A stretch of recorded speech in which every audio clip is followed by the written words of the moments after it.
Hello my आयोटाज। सो आज के session में हम लोग बात करने वाले हैं कॉम्प्लेक्स नंबर के 10 मोस्ट इंपॉर्टेंट क्वेश्चंस के बारे में। तो यार ये जो 10 क्वेश्चंस हैं ये आप लोगों के स्कूल एग्जाम ओरिएंटेड है। आपके स्कूल एग्जाम में आपकी अगर एनसीईआरटी से कोई सवाल आता है तो एनसीईआरटी के टॉप 10 मोस्ट इंपॉर्टेंट क्वेश्चंस मैं आज के इस सेशन में लेकर आया हूं आप लोगों के लिए, है ना। और मोस्ट प्रोबेबली कॉम्प्लेक्स नंबर से अगर आपके किसी स्कूल एग्जाम में स्कूल टेस्ट में कोई क्वेश्चन आएगा तो इनमें से वो क्वेश्चन जरूर रहेगा, है ना। तो लेट्स सी, बढ़ते आगे बिना किसी देरी के साथ। वीडियो को लाइक शेयर एंड सब्सक्राइब जरूर कर देना, अपने दोस्तों के साथ शेयर कर देना, है ना। चैनल को सब्सक्राइब जरूर करना ताकि सही टाइम पे एक सही जानकारी, एक रिलेवेंट जानकारी आप लोगों को मिल सके। दूसरी चीज यार, बाकी जिन बच्चों को नहीं पता है, जो बच्चे नए हैं यहाँ पे, उनको मैं बता देता हूँ, अपना एक छोटा सा इंट्रोडक्शन दे देता हूँ। मेरा नाम है कुलदीप भंडारी, है ना। और प्यार से बच्चे मुझे कुल्लू भैया के नाम से भी जानते हैं, है ना। और बढ़ते फिर आगे, चलो। तो कॉम्प्लेक्स नंबर का जो सबसे पहला सवाल है आप लोगों के पास, जो आपके पास आपके एग्जाम में आता है, वो है कुछ इस प्रकार से। 1 मार्कर ये क्वेश्चन रहता है कि ये दो कॉम्प्लेक्स नंबर्स आपस में बराबर हैं, ये कंडीशन दे रखी है, आपको एक्स और वाई की वैल्यू निकालनी है, ठीक है ना। अच्छा, अब अगर मैं बात करूं बेटा इसके 4x की, आपको पता है दो कॉम्प्लेक्स नंबर तभी इक्वल होते हैं जब रियल पार्ट के बराबर होता है, 4x 3 के बराबर होगा, है ना। और इमेजिनरी पार्ट के बराबर होगा, यानी कि 3x माइनस वाई ये किसके बराबर होगा, -6 के बराबर होगा। तो 4x अगर 3 के बराबर है तो x का वैल्यू कितना हो जाएगा बेटा, 3/4 हो जाएगा, 3/4 हो जाएगा, है ना। वहीं अगर मैं बात करूं यहां पे इस वाली कंडीशन में x की जगह पे अगर मैं 3/4 लगा देता हूं, -y इज इक्वल्स टू -6 को इधर भेज दो तो 9/4 + 6 इज इक्वल्स टू y हो जाएगा। और 9 6 4 24 divided by 4 is equals to y हो जाएगा। और 9 और 4 कितना हो जाएगा बेटा ये, और सॉरी ये हो जाएगा आपके पास 33/4, y का वैल्यू ये आ जाएगा। तो x का वैल्यू आ गया आपके पास 3/4 और y का वैल्यू आ गया आपके पास 33/4, है ना, 3x - y, ठीक है। तो इस तरीके से आप अपना ये पहला सवाल कर सकते हो, बहुत आसान सा है, सिंपल सा है। दूसरा सवाल आप लोगों के पास आता है, express the following expression in the form of a + iota b। इसको a + iota b की फॉर्म में आपको एक्सप्रेस करना है। देखो कैसे करोगे, सबसे पहले जो आपके पास एक्सप्रेशन दे रखा है आपको उसको थोड़ा सा सिंप्लीफाई करना है। जैसे अगर मैं इनको यहाँ पे मुझे क्लियरली दिख रहा है a + b into a - b, है ना। तो यहाँ पे आइडेंटिटी लग जाएगी यार, a² - b square divided by a। अब यहाँ पे अगर मैं नीचे खोलता हूं, यहाँ पे नीचे अगर मैं ब्रैकेट खोलता हूं, √2 आयोटा माइनस √3 प्लस √2 आयोटा। तो देखो यार, √3 से √3 कट जाएगा, ऊपर हो जाएगा 3 का square 9 minus iota square into √5 का करोगे तो 5 हो जाएगा।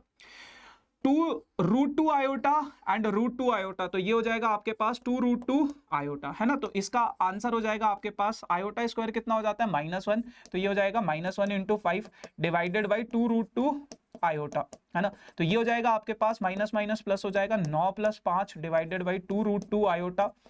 9 + 5 कितना हो जाएगा, 14/2√2 आयोटा। 14 से काटोगे तो ये हो जाएगा आपके पास 7/√2 आयोटा, 7/√2 और आयोटा ऊपर है। अब कभी भी डिनोमिनेटर में कोई इरेशनल नंबर होता है तो ऊपर भी और नीचे भी सेम नंबर से मल्टीप्लाई डिवाइड कर लेते हैं। तो ये हो जाएगा आपके पास 7√2 आयोटा डिवाइडेड बाई √2 इंटू √2 कितना हो जाएगा 2। अब लेकिन हमें इसको इस फॉर्म में लिखना है। देखो रियल नंबर तो आपके पास कुछ है नहीं तो इसको 0 लिख दो, प्लस 7√2 डिवाइडेड बाई 2 आयोटा, ऐसा हो जाएगा, है ना। तो एक बारी क्रॉस चेक कर लेते हैं, सही किया या गलत किया है। आंसर नहीं है इसका, √3 से √3 कट जाएगा, प्लस 2√2 आयोटा हो जाएगा नीचे, 9 + 5 9 और 5 14, ठीक है भैया। तो ऐसे कर लोगे। तो ये तो थे बहुत सिंपल से क्वेश्चन 1 मार्क करके आते थे। अब आपके पास एग्जाम में 2 मार्क्स का एक सवाल आता है कि आपके पास कोई कॉम्प्लेक्स नंबर दे रखा है, उसको आपको पोलर फॉर्म में रिप्रेजेंट करना है। तो 3 सवाल हम पोलर फॉर्म के करेंगे, उसके बाद आपके पास मिसलेनियस एक्सरसाइज से मोस्ट ऑफ द क्वेश्चंस आपके पास बनते हैं। तो जैसे ये क्या कहते हैं, ये कहते हैं कि ये कोई कॉम्प्लेक्स नंबर है भैया, इसको पोलर फॉर्म में रिप्रेजेंट करना है। पोलर फॉर्म क्या होता है, पोलर फॉर्म एक ऐसा फॉर्म होता है जिसमें हम इसको इस तरीके से रिप्रेजेंट करते हैं, r cos theta plus iota sine theta, इस तरीके से रिप्रेजेंट करते हैं। तो यहां पे हमें सबसे पहले मॉड्यूलस यानी कि r निकालना होता है, जो कि होता है बेटा √x² + y² के बराबर, है ना। अब अगर मैं r की बात करूं तो r कितना हो जाएगा बेटा, under root of x, x कितना है बेटा 1 का स्क्वायर, प्लस y कितना है √3, तो √3 का स्क्वायर हो जाएगा। तो ये अब आप लोगों के पास बन जाएगा कितना, r इज इक्वल्स टू बेटा अंडर रूट ऑफ 1, √3 का करोगे 3, तो r will be what under root of 4, तो r कितना हो जाएगा 2। r कितना हो जाएगा बेटा आप लोगों के पास 2 हो जाएगा। अब r अगर मेरे पास 2 आ गया है, अगर r मेरे पास 2 आ गया है, तो हमें क्या करना है कि ये जो थीटा निकालना है, लेकिन थीटा से पहले हमें अल्फा निकालना होता है। अल्फा क्या होता है, tan inverse modulus of imaginary part of sorry imaginary part of z divided by real part of z, है ना। तो alpha is equals to tan inverse imaginary part of z क्या हो जाएगा बेटा, इमेजिनरी पार्ट कितना है √3 है, रियल पार्ट कितना है बेटा 1 है, तो ये हो जाएगा alpha is equals to tan inverse √3। अब √3 कब होता है बेटा, √3 कब होता है, √3 होता है आपके पास 60 डिग्री पे, और 60 को हम लिखते हैं π/3, 60 को हम क्या लिखते हैं π/3, है ना। तो π/3 हो गया अल्फा। अब आपको ये चेक करना है कि यार ये जो आपका कॉम्प्लेक्स नंबर होगा कौन से क्वाड्रेंट में होगा, कौन से क्वाड्रेंट में होगा, है ना। तो आपको यार यहाँ पे क्लियरली दिख रहा है x पॉजिटिव है, y आपका पॉजिटिव है, तो x भी पॉजिटिव और y भी पॉजिटिव अगर आप लोगों के पास है, तो ये आप लोगों का कौन से क्वाड्रेंट में आ जाएगा बेटा, फर्स्ट क्वाड्रेंट में आ जाएगा, फर्स्ट क्वाड्रेंट में आ जाएगा। फर्स्ट क्वाड्रेंट का मतलब क्या है, x भी पॉजिटिव y भी पॉजिटिव। फर्स्ट क्वाड्रेंट का मतलब क्या है बेटा, यहाँ पे आपके पास फर्स्ट क्वाड्रेंट का मतलब है कि थीटा जो होगा वो अल्फा के बराबर होगा, और थीटा और अल्फा बराबर है, तो अब आप अपने इस कॉम्प्लेक्स नंबर को रिप्रेजेंट कर सकते हो r यानी कि √2 cos थीटा यानी कि cos π/3 प्लस आयोटा साइन π/3, ये आपके पास रिप्रेजेंटेशन हो गई पोलर फॉर्म में, है ना, √2 cos π/3 प्लस आयोटा साइन π/3। ठीक है जी। चलो, अब बहुत बार आप लोगों के पास सिंपल एक ऐसा सा नंबर आ जाता है, इसको आपको कॉम्प्लेक्स फॉर्म में रिप्रेजेंट करना है। ये क्या है आपके पास बेटा, ये प्योरली रियल नंबर है। क्या है ये, प्योरली रियल नंबर है। अब इसको कैसे आप कॉम्प्लेक्स फॉर्म में रिप्रेजेंट करोगे, तो देखो बहुत सिंपल सी कहानी है। ये जो z है, ये जो कॉम्प्लेक्स नंबर है z है, इसको आपको सबसे पहले आपको क्या निकालना है, इसमें कॉस थीटा निकालना है, साइन थीटा निकालना है ना। तो कैसे निकालोगे, कैसे निकालोगे देखो सबसे पहले तो इसका मॉडुलस निकाल लो। मॉडुलस कैसे हो जाएगा, मॉडुलस हो जाएगा under root of x square plus Y square.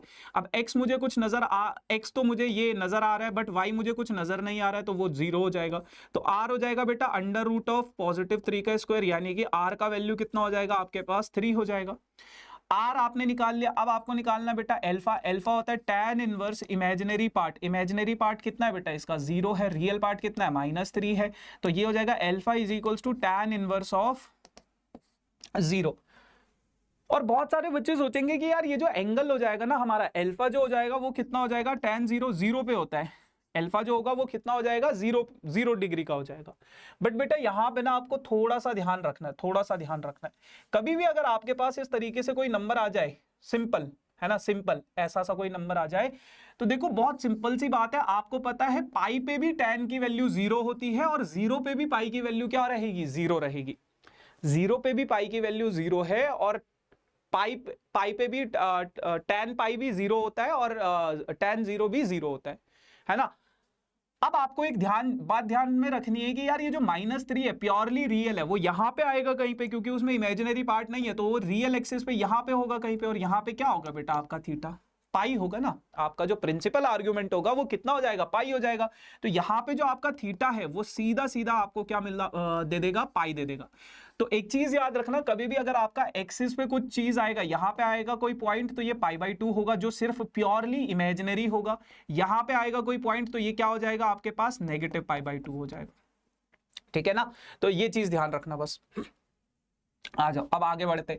तो इसको पोलर फॉर्म में रिप्रेजेंट करना है आपको। कैसे करोगे, बहुत सिंपल सी कहानी है। r cos theta plus iota sine theta. r common ले लिया ना। r कितना बेटा 3, तो ये हो जाएगा 3 cos pi plus iota sine pi हो जाएगा। ठीक है जी चलो अगला सवाल, अब इसको पोलर फॉर्म में रिप्रेजेंट करना बहुत सिंपल है। सबसे पहले मॉड्यूलस निकाल लो। मॉड्यूलस क्या हो जाएगा आपके पास, under root of X square यानी कि 1 का स्क्वायर प्लस माइनस 1 का स्क्वायर। तो r will be what, under root of 1 का स्क्वायर 1, आयोटा स्क्वायर 1 माइनस 1 का स्क्वायर 1। तो आर का वैल्यू कितना हो जाएगा, रूट 2। आर का वैल्यू कितना हो जाएगा, under root of 2, under root of 2। अब अगर मैं बात करूं एल्फा का, तो एल्फा हो जाएगा tan inverse imaginary part of z। Imaginary part of z कितना है, -1 है। रियल पार्ट ऑफ z कितना है, 1 है। तो alpha will be tan inverse +1। तो एल्फा का वैल्यू क्या हो जाएगा, tan इनवर्स 1 है ना। तो alpha will be what, tan inverse 1 क्या हो जाएगा आपके पास, यानी कि tan इनवर्स 1 कब होता है, जब एल्फा आपका कितना हो, π/4 हो। जब एल्फा आपके पास कितना हो, π/4 हो, तब आपके पास ये क्या हो जाता है, एल्फा का वैल्यू कितना हो जाता है, π/4 हो जाता है, जब tan इनवर्स 1 π/4। ठीक है। अब आपको ये चेक करना है कौन से क्वाड्रेंट में बेटा, x देखो +1 है, y देखो -1 है। x positive y negative fourth quadrant में। फोर्थ क्वाड्रेंट में मैंने आपको बताया था जो आपका थीटा होगा वो माइनस ऑफ एल्फा के बराबर होगा। तो थीटा कितना हो जाएगा, -π/4 हो जाएगा बेटा। बस अब कर दो, तो under root 2 cos -π/4 plus iota sine -π/4, ये हो जाएगा। ठीक है जी, बहुत सिंपल सी कहानी है। अब आपके पास मिसलिनियस एक्सरसाइज में कुछ धमाकेदार सवाल है और बहुत बेहतरीन से सवाल है, थोड़े लेंदी भी हैं, तो थोड़ा ध्यान से समझना इन सवालों को। ठीक है,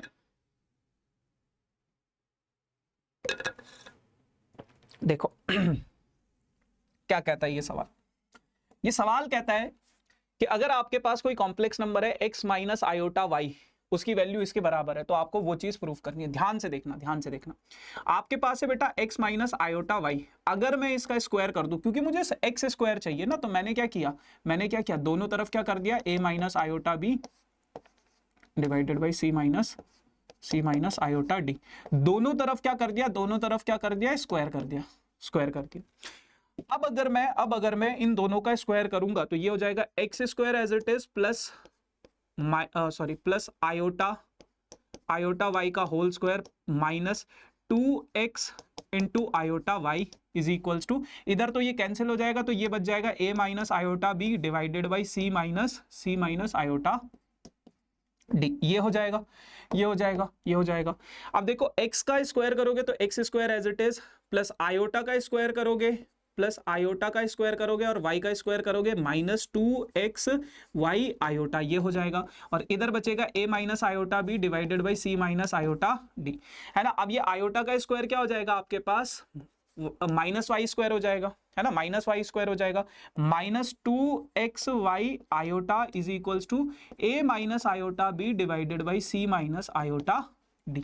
ठीक है जी, ये हो जाएगा।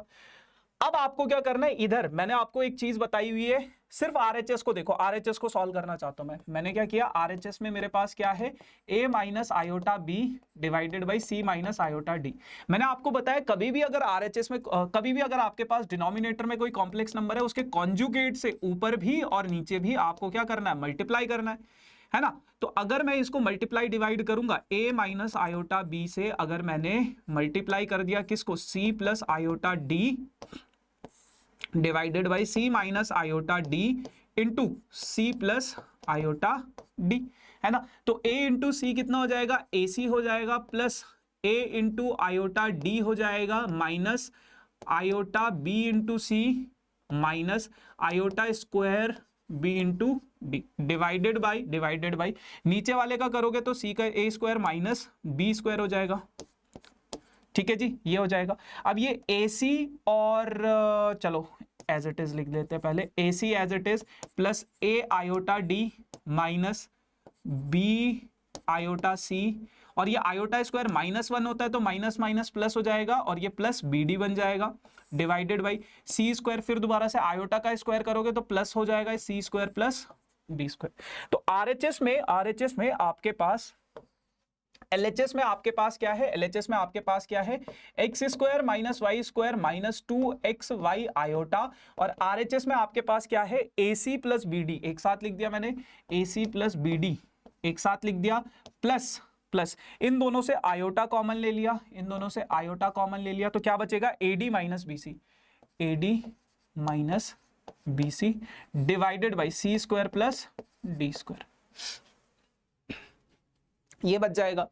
अब हमारे पास क्या है, अब हमारे पास क्या है, अब हमारे पास क्या है, ये जो रियल पार्ट है, ये जो रियल पार्ट है ये इस रियल पार्ट के बराबर हो जाएगा, और ये जो इमेजिनरी पार्ट है ये इस इमेजिनरी पार्ट के बराबर हो जाएगा। तो बस निकालो निकालो निकालो यहां से। तो मुझे एक चीज समझ में आ गई बेटा, क्या कि x square minus Y square जो है वो किसके बराबर है, AC plus BD upon C square plus D square, इसके बराबर है। और माइनस 2xy ये किसके बराबर है, AD minus BC divided by C square plus लेकिन यार आप अगर ध्यान से देखोगे क्वेश्चन में आपको क्या चाहिए, X square plus Y square चाहिए, है ना, आपको क्या चाहिए, X square plus Y square चाहिए। तो कहां से मिलेगा वो X square plus Y square, आ जाओ समझते हैं। आपके पास बेटा X square plus Y square का होल स्क्वायर ऐसा सा कुछ आपको चाहिए, कहां से मिलेगी ये चीज, कहां से मिलेगी, देखो मान लो मेरे पास है a प्लस बी का होल स्क्वायर, तो ये हो जाता है a square plus B square plus 2ab है ना। अगर मैं 2ab को इधर भेज दूं तो ये हो जाएगा a प्लस बी का whole square minus 2ab is equals to a square plus B square. अच्छा, अब अगर मैं इसको नेगेटिव वाले के साथ रिलेट करके देखूं, a माइनस बी का होल स्क्वायर, तो ये हो जाएगा क्या बेटा, a square plus B square minus 2ab है ना। और a square plus B square की ये वाली वैल्यू अगर मैं सब्सटीट्यूट करूं यहां पे, तो ये हो जाएगा कितना, a प्लस बी का होल स्क्वायर माइनस 2ab है ना। यानी कि a प्लस बी का whole square minus 2 into 2 plus 2 कितना हो जाएगा, 4ab हो जाएगा, ये हो जाएगा ठीक है। चल अब बात करते हैं इसकी थोड़ी सी और। मैंने क्या किया यहां पे a की जगह पे एक्स स्क्वायर लिख दिया, b की जगह पे वाई स्क्वायर लिख दिया, और इसका होल स्क्वायर कर दिया। ये किसके बराबर है, ये बराबर है बेटा x plus X square plus Y square का whole square minus 4 into X square into Y square, ये हो जाएगा। अब अगर ये मैं इधर शिफ्ट कर दूं तो ये मेरे पास क्या है, x square minus Y square का होल स्क्वायर प्लस 4xy का होल स्क्वायर है ना, मतलब या ऐसे लिख लो 4x square into Y square as it is equals to x square plus Y square का होल स्क्वायर। अब देखो यही चीज आपको चाहिए थी, यही तो निकालना ना आपको, बस इनकी अब वैल्यूज सब्स्टिट्यूट कर लो। देखो x square plus Y square आपको दिया गया है कितना, AC प्लस BD, AC इसकी जगह पे क्या लिख दोगे आप, AC plus BD divided by C square plus D square का होल स्क्वायर प्लस 4, अच्छा इसको मैं ऐसे लिख सकता हूँ 2xy का होल स्क्वायर, इसको मैं ऐसे लिख सकता हूँ 2xy का होल स्क्वायर 4 को।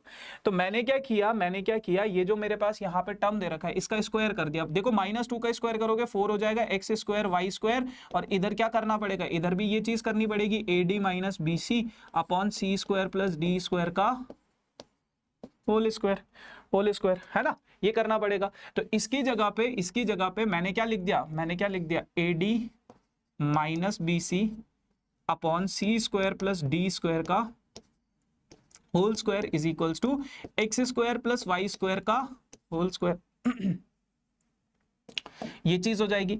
अब अगर मैं ऊपर वाले का स्क्वायर कर लूं तो ये हो जाएगा आपके पास a square C square plus B square D square plus 2 into AC into BD plus A square D square plus B square C square minus 2 ABCD, मतलब यही आएगा यहाँ पे, ठीक है। और डिनोमिनेटर में आपके पास सेम टर्म है तो C square plus D square का होल स्क्वायर, ये आपके पास डिनोमिनेटर में, और RHS में ये इससे कैंसिल हो जाएगा बेटा, कैंसिल कर दिया। अब अब देखो यहाँ पे ए स्क्वायर सी स्क्वायर है, यहाँ पे ए स्क्वायर डी स्क्वायर है, तो ए स्क्वायर अगर मैं दोनों से कॉमन लूंगा तो कितना बचेगा, सी स्क्वायर प्लस डी स्क्वायर बच जाएगा। ठीक है, यहाँ पे बी स्क्वायर डी स्क्वायर है, यहाँ पे बी स्क्वायर सी स्क्वायर है, यहाँ पे दोनों से बी स्क्वायर कॉमन ले लिया तो कितना बचेगा, d square plus c square बच जाएगा, है ना, divided by C square plus D square का होल स्क्वायर, ये एज इट इज है, और इज इक्वल्स टू में तो ये है ही आपके पास X square plus Y square का होल स्क्वायर, है ना, थोड़ा लेंदी है, 3 मार्क्स का सवाल आएगा ये। अब देखो यहाँ पे C square plus D square है, यहाँ पे C square plus D square है, तो दोनों से मैंने क्या कर दिया, C square plus D square common ले लिया, तो ब्रैकेट में बच जाएगा आपके पास A square plus B square, और डिनोमिनेटर में आपके पास है C square plus D square का whole square is equals to x square plus Y square का होल स्क्वायर, ये कट जाएगा इससे, तो आपके पास बच क्या गया बेटा, A square plus B square divided by C square plus D square, ये किसके बराबर है, x square plus Y square के होल स्क्वायर के, और इसी के बराबर इसको प्रूफ करना था, इसी के बराबर इसको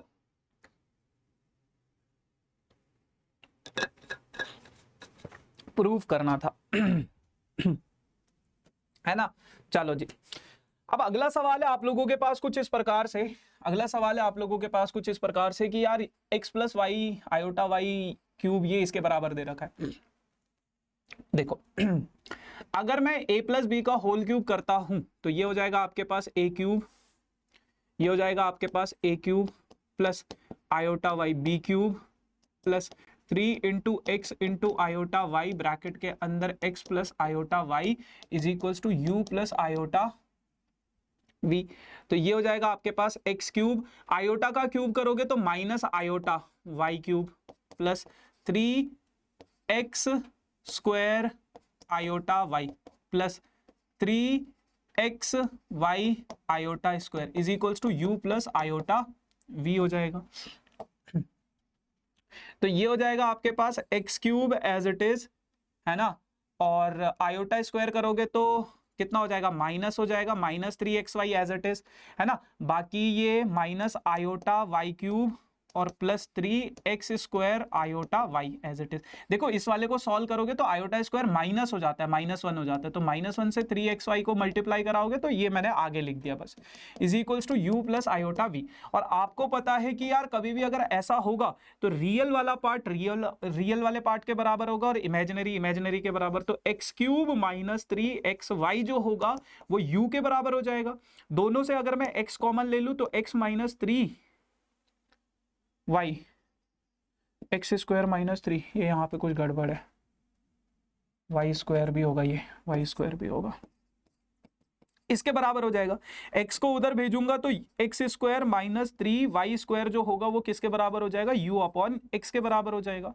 ठीक है भैया, आगे भैया ये है कि अगर मैं इन दोनों से आयोटा कॉमन ले लूं, अगर मैं इन दोनों से आयोटा कॉमन ले लूं तो ये बचेगा minus y cube plus 3x square y, है ना, और ये इमेजिनरी वाला पार्ट जो होगा इमेजिनरी वाले पार्ट के बराबर होगा, मतलब v के बराबर होगा, ये आयोटा v के बराबर होगा, आयोटा से आयोटा कट जाएगा।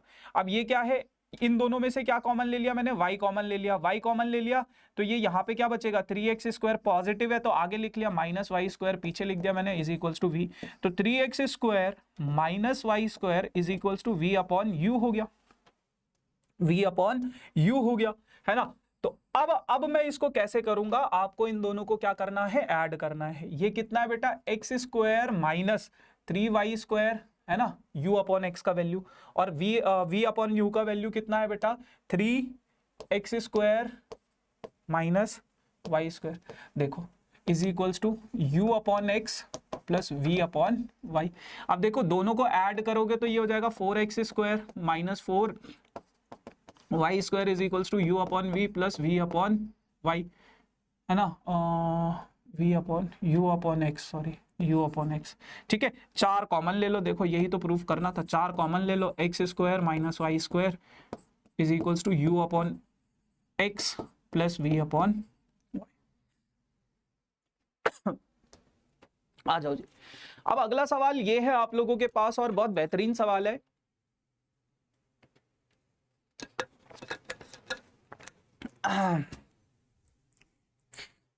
देखो एक चीज मैं बताना चाहता हूं, कॉम्प्लेक्स नंबर चैप्टर आप लोगों का मैंने एक्सरसाइज वाइज पूरा का पूरा खत्म करा दिया है। सबसे पहले मैंने इंट्रोडक्शन कराया था, उसमें कॉम्प्लेक्स नंबर के कुछ प्रॉपर्टीज हमने डिस्कस करी थी। फिर हमने किया था कॉम्प्लेक्स नंबर में आपका क्या नाम है, कॉन्सेप्ट ऑफ आयोटा, उसी सेशन में हो गया था। फिर हमने कॉन्जुगेट और मॉड्यूलस को पढ़ा, फिर हमने आर्गेंट प्लेन को पढ़ा, पोलर रिप्रेजेंटेशन को पढ़ा, फिर हमने पढ़ा क्वाड्रेटिक इक्वेशन को पढ़ा, फिर हमने मिसलेनियस एक्सरसाइज करी, और आज हम 10 मोस्ट इंपॉर्टेंट क्वेश्चंस कर रहे हैं इसके बाद कॉम्प्लेक्स नंबर का सिर्फ एक सेशन आएगा जो कि होगा 2.5 से 3 घंटे का। उसमें मैं पूरा का पूरा कॉम्प्लेक्स नंबर कंप्लीट, है ना, सारे के सारे कॉन्सेप्ट आपके, कुछ क्वेश्चन जेई के भी होंगे, कुछ क्वेश्चंस एनडीए रिलेटेड होंगे, कुछ क्वेश्चन अलग अलग प्रकार के कॉम्पिटिटिव एग्जाम से उठा के मैं उसमें डालूंगा। ठीक है भैया, तो बस ये है, उसके बाद कॉम्प्लेक्स नंबर आपका खत्म हो गया। ठीक, चल, इफ अल्फा एंड बीटा, और एक और चीज देखो, इतना करने से आपका जेई का प्रिपरेशन तो नहीं होगा। ठीक है, मैं अभी आपको, जैसे पहले भी मैं बता चुका हूं, अभी हम सिर्फ और सिर्फ बेसिक्स पे फोकस करेंगे। जेई के लिए आपको और एक्स्ट्रा टॉपिक्स करने की जरूरत है ना, और बहुत सारे टॉपिक्स होते हैं, जैसे क्यूब रूट ऑफ यूनिटी होता है, एक न्यूटन्स का कुछ फॉर्मूला होता है ना, ए अल्फा माइनस बीटा का क्वाड्रेटिक इक्वेशन में फॉर्मूला होता है, बहुत सारी नई चीजें भी हैं आप लोगों के पास जो एनसीईआरटी में नहीं है ना। बट इतना करने से आप सीयूईटी, एनडीए जैसे एग्जाम का प्रिपरेशन आसानी से कर सकते हो, है ना। जेई जैसे एग्जाम्स के लिए मैं कुछ कुछ क्वेश्चंस करवा दूंगा आपको जो इन टॉपिक से उठ के आते हैं, बट अलग से वो जो टॉपिक्स है आपके पास, क्यूब रूट ऑफ यूनिटी, वो आपको अलग से सेपरेटली पढ़ने पड़ेंगे। ठीक है ना, तो उनका जेई का अभी हम उतना फोकस नहीं करेंगे, क्योंकि जेई के लिए वेदांतु के अलग से 2 चैनल है ना, आप उन चैनल को रेफर कर सकते हो। बट यहाँ पे हम आपका सिर्फ स्कूल एग्जाम्स के लिए, क्योंकि कोई भी जो भी प्रिपरेशन मतलब करवा रहा है यूट्यूब पे, वो सारे के सारे जेई के लिए।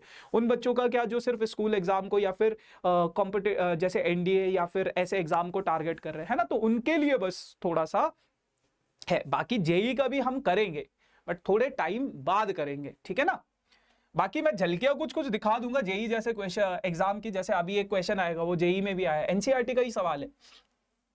देखो, कह रहे if alpha and beta are the modulus, if alpha and beta are the 2 different complex number, 2 अलग अलग कॉम्प्लेक्स नंबर है तो उसकी वैल्यू निकालनी। देखो, इसके करने के 2 तरीके, या तो आप अल्फा को कोई कॉम्प्लेक्स नंबर अज्यूम कर लो, ए प्लस आयोटा बी, बीटा को कोई कॉम्प्लेक्स नंबर अज्यूम कर लो, एक्स प्लस आयोटा वाई, है ना, और फिर उसमें वैल्यू सब्सटीट्यूट करके कर लो। या फिर आप सिंपल सा एक ये वाला रूल लगा सकते हो, मॉडुलस ऑफ जेड का square is equals to z inverse into conjugate of z, sorry z into z का कॉन्जुगेट। ये अब ये क्या चीज है, ये आपको क्या दिया गया है, beta minus alpha upon 1 minus alpha conjugate beta modulus. अगर मैं इसका स्क्वायर कर दूं अगर मैं इसका स्क्वायर कर दूं तो ये किसके बराबर होगा, beta minus alpha divided by 1 minus alpha conjugate beta into इसका conjugate beta minus alpha divided by 1 minus alpha conjugate beta, इस पूरे का कॉन्जुगेट, है ना। क्योंकि देखो ये क्या है आपके पास, ये कॉम्प्लेक्स नंबर ही तो है ना, कॉम्प्लेक्स नंबर अल्फा और बीटा अगर कॉम्प्लेक्स नंबर है तो उनसे मिलके ये भी कॉम्प्लेक्स नंबर बना है। तो इसमें मैंने ये वाला रूल लगा दिया, ये वाला फॉर्मूला लगा दिया, रूल लगा दिया, प्रॉपर्टी लगा दी, जो भी आप समझो, है ना। अब मैं क्या करूंगा, इधर थोड़ा सा सॉल्व कर लेते हैं, इधर थोड़ा सा सॉल्व कर लेते हैं। यहां पे है आपके पास बेटा beta minus alpha divided by 1 minus alpha beta, है ना, और यहाँ पे क्या है बेटा आपके पास, यहाँ पे आपके पास कॉन्जुगेट है, तो ये कॉन्जुगेट जो है बेटा बीटा के ऊपर भी आएगा, एल्फा के ऊपर भी आएगा, 1 माइनस एल्फा के ऊपर पहले से कॉन्जुगेट था, एक और कॉन्जुगेट आ गया, और ये बीटा के ऊपर कॉन्जुगेट आ गया, है ना। कॉन्जुगेट की प्रॉपर्टी होती है, डिस्ट्रीब्यूट हो जाता है सभी के ऊपर। ठीक, चलो फिर हमारे पास क्या है, आपके पास है beta minus alpha divided by 1 minus alpha into beta. यहां पे क्या है आपके पास, beta conjugate minus alpha conjugate divided by 1 minus alpha conjugate का कॉन्जुगेट क्या हो जाएगा, सिंपल वही कॉम्प्लेक्स नंबर आ जाएगा अपॉन बीटा आ जाएगा। ये चीजें हो गई।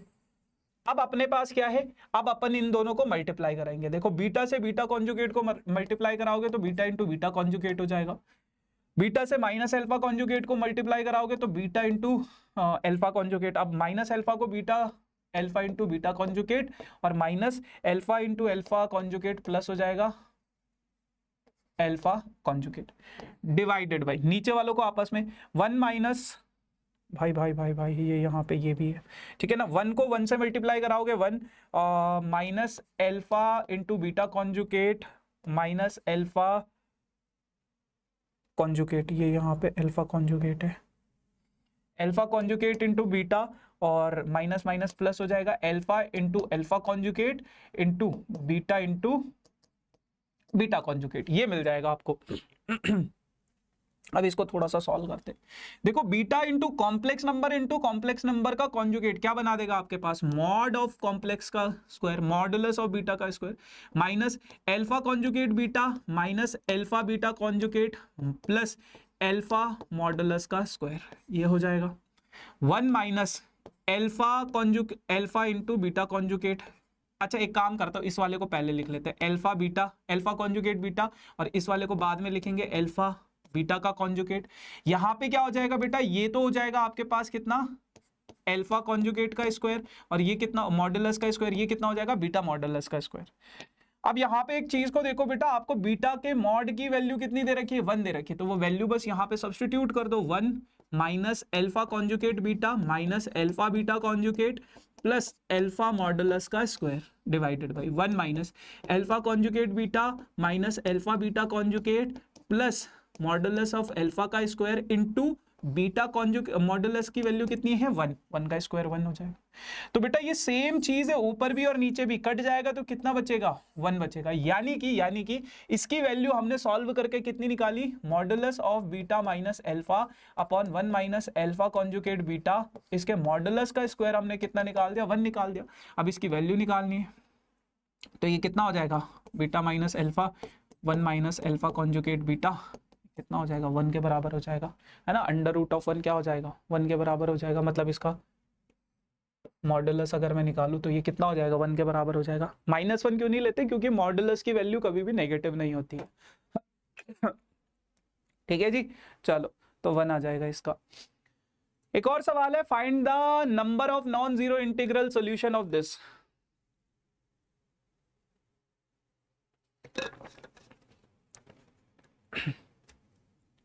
इसमें x की वैल्यू निकालनी है आपको, x की वैल्यू निकालनी है। तो आपके पास बोला क्या गया, 1 माइनस आयोटा का मॉड उसकी power x is equals to 2 की पावर x।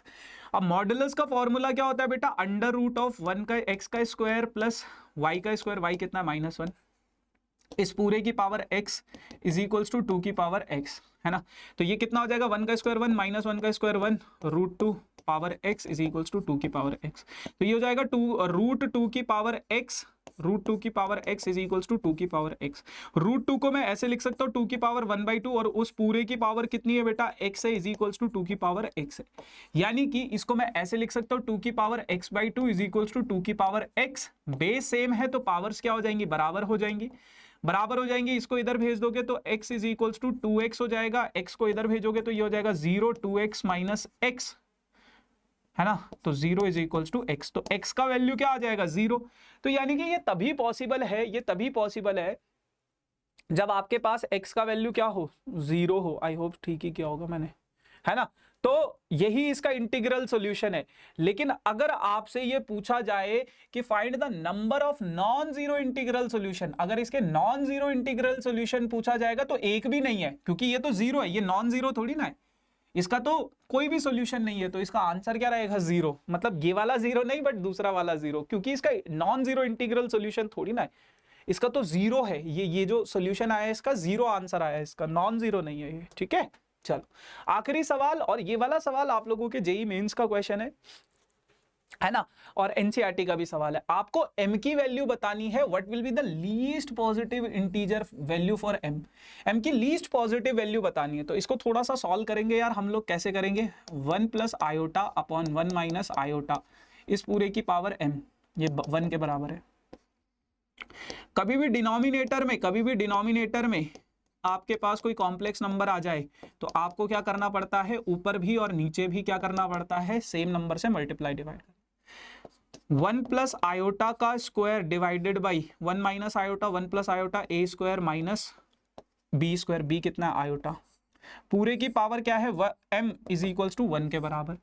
थोड़ा सा सॉल्व करोगे, a square b square plus a plus 2ab, है ना, और 1 का square 1, iota square minus iota square -1 हो जाएगा, ये 2 हो जाएगा, पूरे की power m is equals to 1।